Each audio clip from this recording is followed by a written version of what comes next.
Hello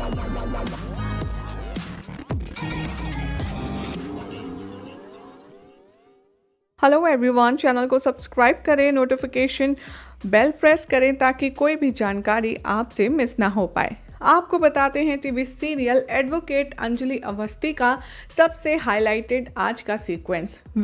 अगर आपने अब तक चैनल को सब्सक्राइब नहीं किया है तो चैनल सब्सक्राइब करें, नोटिफिकेशन बेल प्रेस कीजिए ताकि सारी जानकारी आपको सीधा सबसे पहले मिल पाए। दरअसल एडवोकेट अंजलि अवस्थी के आने वाले एपिसोड में तो क्या होगा वो हम आपको सुबह ही अपडेट दे चुके थे, लेकिन अब मौका है, अब बात हो रही है शो हाइलाइट्स की। तो कौन सा सीन सबसे ज़्यादा दमदार रहा, हम उसको डिस्कस करेंगे। तो भाई आज रात के एपिसोड में आपने देखा कि कैसे अमन का फैसला सुनकर के उसके घर वाले काफ़ी ज़्यादा शॉक में आ गए। दरअसल जब काव्या अंजलि के ऊपर बहुत ही ज़्यादा इंसल्ट भरी बातें करती है, उसे जलील करती है, तब अंजलि चुप नहीं बैठती बल्कि इनका जवाब पत्थर से देती है। अंजलि काव्या को उसकी औकात तो दिखाती ही है, लेकिन साथ ही साथ वो राघव की हर एक बदतमीजी का, हर एक घटिया बातों का मुंह तोड़ जवाब भी देती है।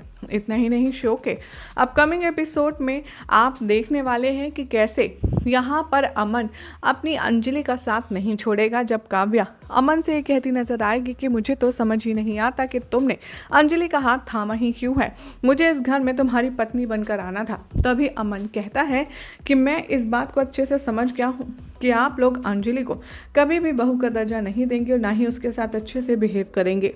इसीलिए मैं आज एक फैसला सुनाता हूँ। मैं कभी भी काव्या से प्यार नहीं करता, ना ही करता हूँ, और ना ही मैं उसे कभी अपनी पत्नी के रूप में एक्सेप्ट कर पाऊँगा। मैं सिर्फ अंजलि से प्यार करता हूँ और उसी के साथ रहूँगा। ये कह कर के वो अंजलि की तरफ मुड़ता है और कहता है कि अंजलि, मैं जानता हूँ तुम्हें इस घर में कभी रिस्पेक्ट नहीं मिलेगी, इसीलिए आओ हम यहाँ से चलते हैं। और वो अंजलि का हाथ पकड़ता है और अपने ही घर से बाहर निकल जाता है, और अंजलि भी बिना कुछ कहे अमन के साथ चौल में चली जाती है।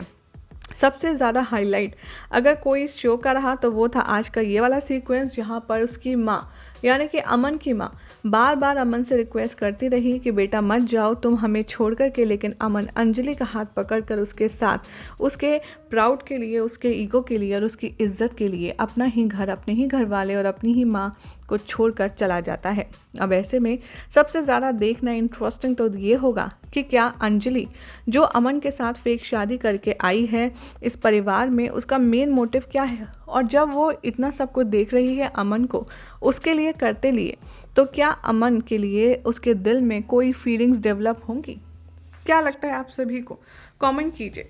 साथ ही चैनल को सब्सक्राइब करें, नोटिफिकेशन बेल प्रेस करें ताकि कोई भी अपडेट आपसे मिस ना हो पाए।